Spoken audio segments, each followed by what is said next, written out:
What's going on, folks? Ted from Nerd Immersion here, and D&D Beyond's 2026 developmental roadmap has released. Rather than doing this as a video, which I obviously will be, we're going to do this as a live stream as well. We got a lot of you here hanging out. Let's go ahead and see, because maybe we can comment off of one another and find some stuff out. Oh, by the way, if you're watching live or watching after the fact and you haven't subscribed to the channel, you can also feel free to hit the like button on the video. That drives it up in the algorithm. You guys know what to do. So, this article released from Brian Perry from the D&D Beyond team about an hour ago. So, as mentioned in the 2025 wrap-up, the D&D Beyond team is committed to being more transparent about our development process and to keeping communication with you, our community, flowing. Today, I'm happy to share D&D Beyond's public developmental roadmap. This is something we plan to keep updated for years to come, all from one central place, which is good. Transparency, we love that. So the roadmap is right here. We're going to click that in a minute, but let's keep reading the article. A few important caveats about the information included on the Roadmap Hub. Quality of life improvements and bug fixes are not included. The roadmap will focus on larger features and projects. Priorities and scopes can change, which makes sense, and sometimes a planned feature may never launch at all. Software development is a winding road. I think we all understand that. We reserve the right to surprise and delight you sometimes, so they may surprise us with things we're not anticipating. Roadmap items are split into... Sound is breaking up, you're saying. Some people are saying. Okay, yeah, so everybody seems like... I'm only hearing it from a couple people. So I'm going to keep going then. All looks good on my end. Anyway. Okay, roadmap items are split into 3 categories. Now, roll for initiative. We're actively working on this at the moment. Next, make an investigation check. We're designing, scoping, or researching. Active development has not yet begun or complete. It's live on D&D Beyond. The team and I look forward to hearing what you think. And Zach, who's WotC Zach, who we've seen in videos, they're going to go live next week on the February the 24th at 10 a.m. Pacific time to do an AMA at Reddit or r/D&D Beyond. So another AMA to get more information. Roadmap priorities. Over the past few months, we've launched a new homepage, a revamped and more sortable content library, image reveals in the maps VTT to help DMs immerse their players more easily, and several other quality of life improvements. 2026 is a year of refocusing and rebuilding D&D Beyond to make it easier to play D&D your way. Here are the 3 major initiatives they're working on. Rebuilding D&D's Beyond's game platform. I have some thoughts on this, so we'll get to that. Improving player onboarding and revamping the character builder experience. It's pretty great already, so I can't wait to see what they're going to do. Launching a suite of DM tools. Okay, rebuilding D&D Beyond's game platform. It's from Laura Thompson, the software engineering manager of D&D Beyond. To power everything we have planned for D&D Beyond, we're rebuilding our game platform from the ground up. D&D has grown to be more dynamic and interconnected, and our systems need to scale with this evolution. The new platform is an opinionated set of modular, scalable services designed to work together seamlessly. It is fundamentally data-driven, so rules, content, access, search, and messaging can be defined and updated as data rather than hard-coded logic. In short, we're building a true game engine for D&D Beyond. That is also something many of you probably don't know, especially if you're newer, that D&D Beyond wasn't owned by WotC. It was built by Curse back in the day, and then owned by Twitch, and then Fandom, and then D&D. So they've been kind of working off of the archaic logic that was built about 8 years ago into the game. So things have obviously exploded, as many of you know, over the past 8 years in the world of Dungeons & Dragons. So a lot of this is working to rebuild that. And, like, it's probably grown in scope so massively that, like, you're working on a potato that you need to just kind of keep putting Band-Aids on. So rebuilding it entirely from the ground up and trying to fix it is going to add and inject a ton of more usability, and maybe some of the headaches that we have that things may not work, or they're a little hard to figure out, may get fixed if we do what they're saying they're going to do here. So, For players and DMs, that will mean faster load times, more responsive character updates, smarter search, smoother rules validation. This multi phase project will take time to complete, but you'll begin to see benefits with releases this year. Because rules will be defined as data instead of hard coded logic, we can deliver updates and new options more quickly and reliably. And later this year, when the new character builder fully launches on this platform, you'll experience expanded build flexibility, stronger compatibility with the rules, and a foundation ready for deeper play. Now, I'm going to take a guess because I have not read ahead. Could this mean Unearthed Arcana will come back into D&D Beyond? Because I know that was always a really difficult thing from what they had said in the past. Because if you recall, or maybe you don't even remember this, years ago, whenever a new Unearthed Arcana would release, it would be available that day in D&D Beyond for you to use in your character sheet. And then if it came an official product, they would rewrite it to give you that, or you could continue to play the Unearthed Arcana version.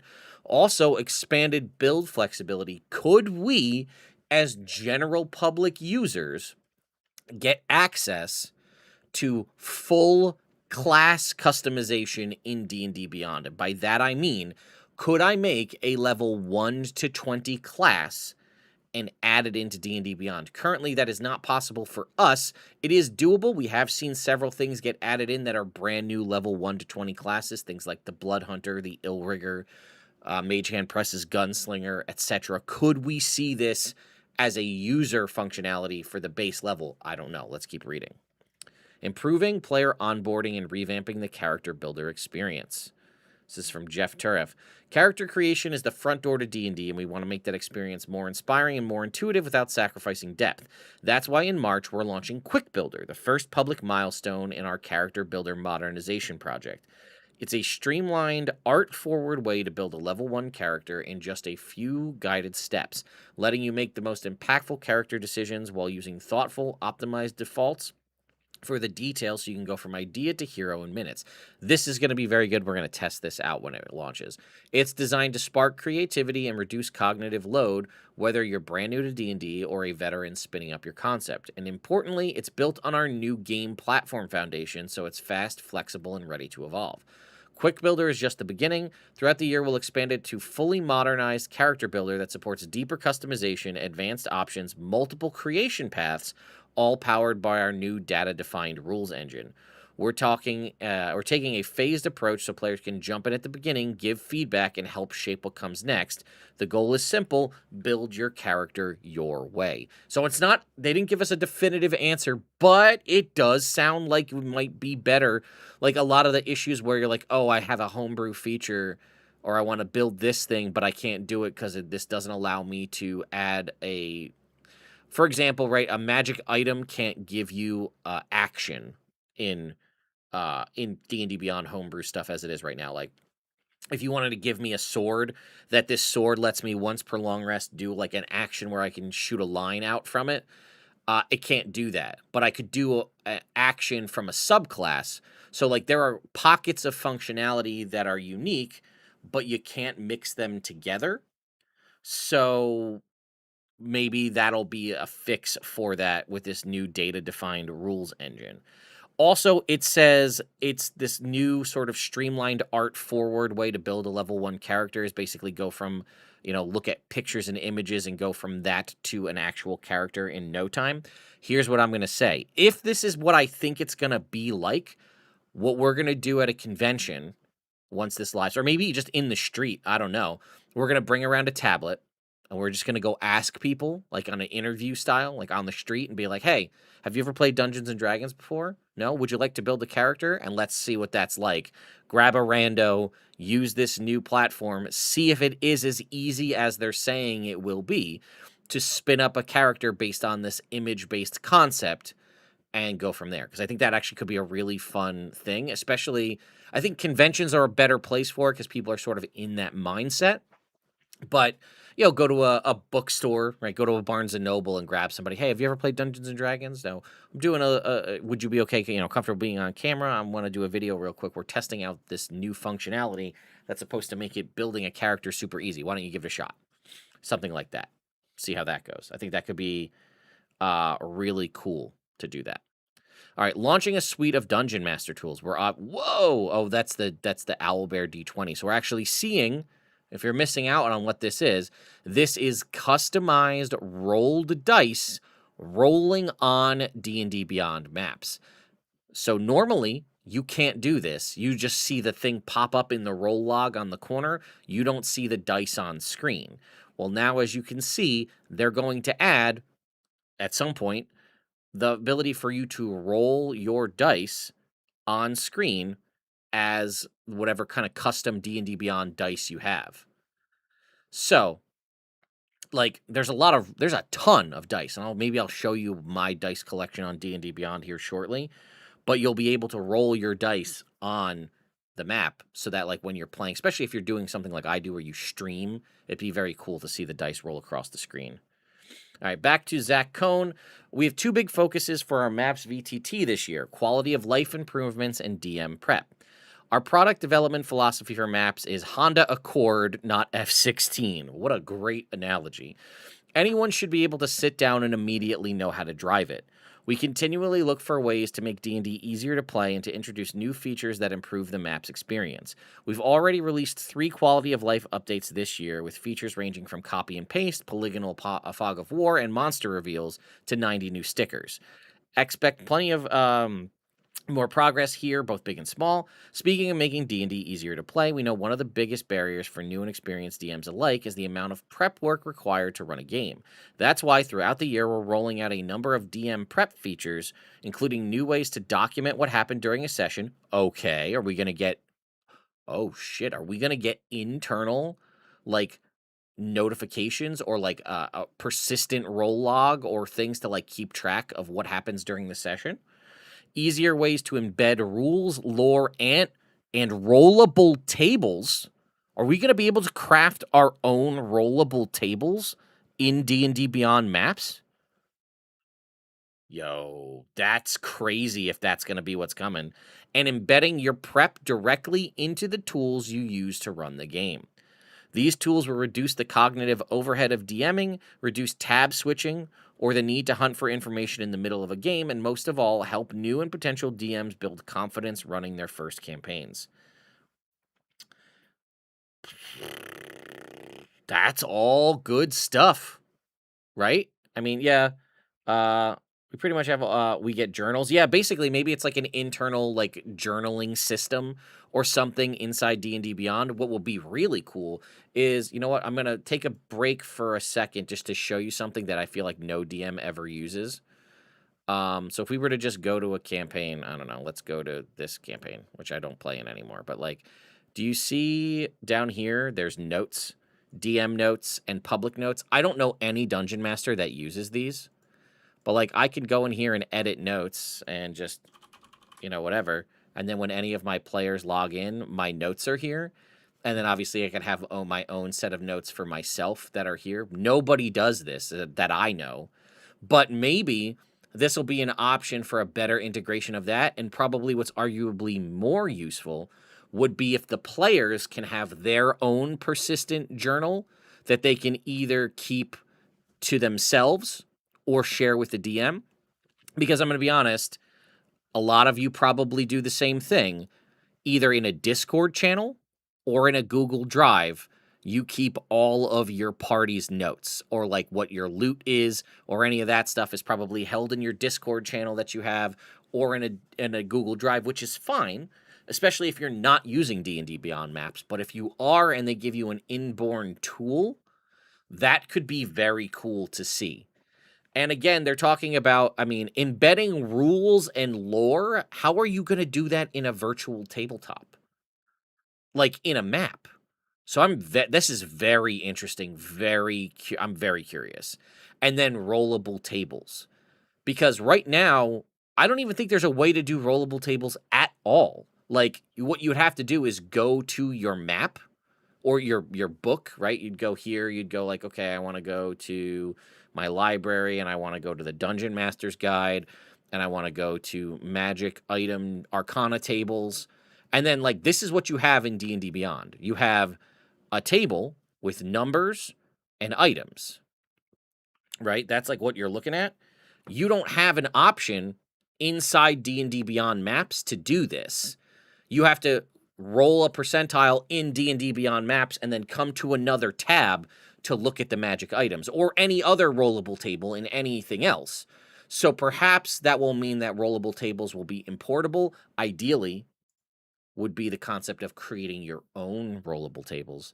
And I don't know how easy that's going to be to do. The trick is like if it's like it needs to be copy pastable, it needs to be fully functional to get this to truly work. But if it does, somebody pointed out over on Twitch, right? Ted's loot tables would be amazing in D&D Beyond. I mean, all of the functionality is just magic items from D&D Beyond.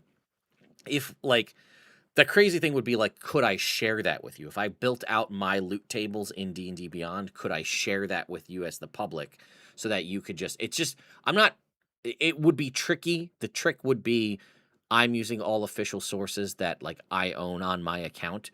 If you don't own them, but like, then yes, you just wouldn't be able to see it. I don't know. We still don't know. It's all speculation at this point, but I think it's very, reducing the amount of, what did they say? Reduce tab switching or the need to hunt for information in the middle of the game. The more stuff we can have inside the virtual tabletop, the better. Also, for people who don't use D&D Beyond maps but still use D&D Beyond, you might want to think about taking some of these cool improvements as applicable, right? It won't always be applicable, but porting them to the main function of D&D Beyond. Like this, I don't know, any of this stuff that's applicable to D&D Beyond as a whole, I would apply it there. Obviously, you want to focus on D&D Beyond maps because that's like where you're doing a lot of this stuff, and you want people to use your virtual tabletop. And honestly, the more of these updates we see and the more of these we get, the less need I feel like for people to use something like Roll20 for D&D. We make that be very clear, right? If you're playing something that's not Dungeons and Dragons, it doesn't make sense to use D&D Beyond maps. That's like what it is. But it's poised, which is the same way I felt about Sigil. Unfortunately, we know that's not the case. They have the opportunity, and it seems like they're looking to capitalize, to be the best virtual tabletop for Dungeons and Dragons. The problem, not a problem, the sort of logistical constraint of things like Owlbear Rodeo, Foundry, Roll20, Fantasy Grounds, is they need to be a virtual tabletop for all tabletop games. So while they can do different things and have different modules and different aspects, which are all very good and they all do their own things very well, like Roll20 has functionality for cameras and audio inside Roll20, or at least it used to, right? D&D Beyond's like, you can use Discord or TeamSpeak or whatever you want to use in today's day and age. We're going to focus on being the best virtual tabletop for Dungeons and Dragons, which means they don't need to have functionality for character sheets for Daggerheart or Draw Steel or any of these other things. They can just be for D&D. And in doing so, they have the opportunity to be like, oh, if we're going to play D&D, we should just use D&D Beyond maps. It's designed for that, not designed for everything, and D&D is a part of it. Honestly, Artemis, TeamSpeak has seen a massive improvement in the amount of users they've had due to Discord's whole face scanning, whatever thing they're going to do. TeamSpeak has been like growing in popularity crazily over the past week or so. It's wild. Anyway, that's not what we're here to talk about. Like I said, there is a lot of, what are we, like, let me rephrase. I think that this is the opportunity for D&D Beyond to be, especially maps, to be the best virtual tabletop for your experience of playing Dungeons and Dragons. And that should be what they want to be, right? They're not looking to be, like they said, looking for a Honda Accord, not an F-16. They don't want you to have to do an immense amount of coding. They want it to just kind of, you get in it and it goes. And that's why I feel like it does put it in a spot to beat out lesser virtual tabletops. Something like a Foundry, which is very good, and I do play in Foundry a lot. You guys know this. It's a machine, and like you can code crazy shit in Foundry if you want to go down the route of learning how to code. But if you want to just sit down and play quickly without having to do that, D&D Beyond Maps can do that for you with relative ease and have just about all the things you need. All right. Let's keep talking. Brian touched base back at the end to close us out. I truly believe D&D is the best way to spend time with your friends. Our job on D&D Beyond is to make it easier for everyone to experience that joy of playing however they want to play. We love all the questions you keep asking and ideas you keep sharing to help us continue to make things better. So thanks so much for continuing to spend your time with us and for sharing your feedback. It really does help shape what we build next. Speaking of feedback, don't forget to join us on the Reddit AMA next week at 10 a.m. Pacific time on February 24th. Okay. So something about the improved character builder, something that I just thought of off the top of my head, that's something that Foundry does and a lot of other virtual tabletops do. If I have a flame tongue longsword, greatsword, whatever it is in D&D Beyond, I can't get it to roll the dice for me automatically. So like I go to stab you with a longsword that does a D8 and it's a flame tongue. I can't get it in D&D Beyond to automatically apply the extra 2d6 fire damage that it does. It's in the notes section. It'll show you, oh, notes plus 2d6 fire damage, which is great. But I don't ever get to auto apply it, which is kind of annoying. I think, does one of my characters, some of my characters have a flame tongue. I think, hang on. Where is he?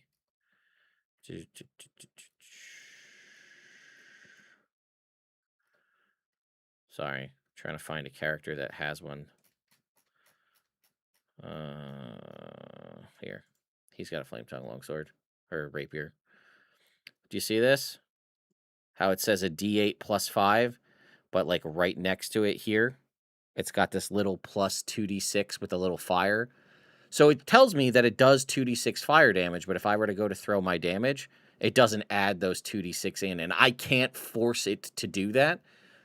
Unless I were to, actually, I don't even think I can force it to do that at all. Maybe if I were to build a custom magic item that auto-applied that, but the magic item already exists. So that would be a thing that I would love to add in the, hopefully the updated character builder will have. Beyond 20 does allow some of those options. I will agree that that is true. So there are ways to do it, but it should be a function of the base version. All right, here is the actual roadmap itself. They talked a lot about what it's going to be. Let's actually look at it.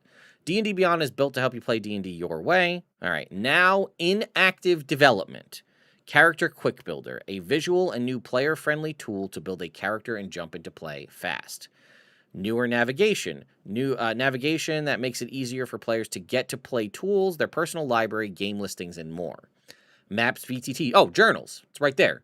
Journals. A place for DMs and players to quickly jot down notes about what happens during a session and reference it later. Okay, so it's there. Rules Assistant, a rules search tool within maps that provides a quick reference during gameplay. I actually had this happen in my Phandelver and Below game. I was trying to remember how much poison, like what poisoned condition did, because I wasn't sure if it was different in 2024 than it was in 2014. So I typed in I was like, I need to know, but I had to go to another tab outside of the map to go up here, and I had to type in poisoned, right? And then I've got all of this is all 2014. Look at this. Do you see this? This is all results of 2014 poison. I get down here and then it says compendium. Okay, is this the right one? Let's see. And then it doesn't even take me to poison. It takes me to the top of the rules glossary. So then I go back and I'm like, okay. Now I'm in the Poisoned Quill and Waterdeep Dungeon of the Mad Mage. Oh, maybe this is the right one? Nope, takes me to the top of the rules glossary. I just want to know what the poisoned condition does in 2024. Now, if I click this one for 2014, it takes me to it for 2014. But I didn't have, you saw that. I didn't have 2024 poisoned anywhere on there. Now, my player could go and activate poisoned on their character sheet and then prescribe to me, but I should be able to search that with ease. Now, this version over here, maybe this is it, but this is also taking me to 2014. Do you see that? It's floating right here. That's 2014. Nowhere in here have you seen 2024. Now, if I click this one and scroll, this is the 2024 version. If I scroll all the way down, here is the poison condition. But do you see how much time that took me to actually find it? And I actually knew what I was doing with that because I'd experienced it once before.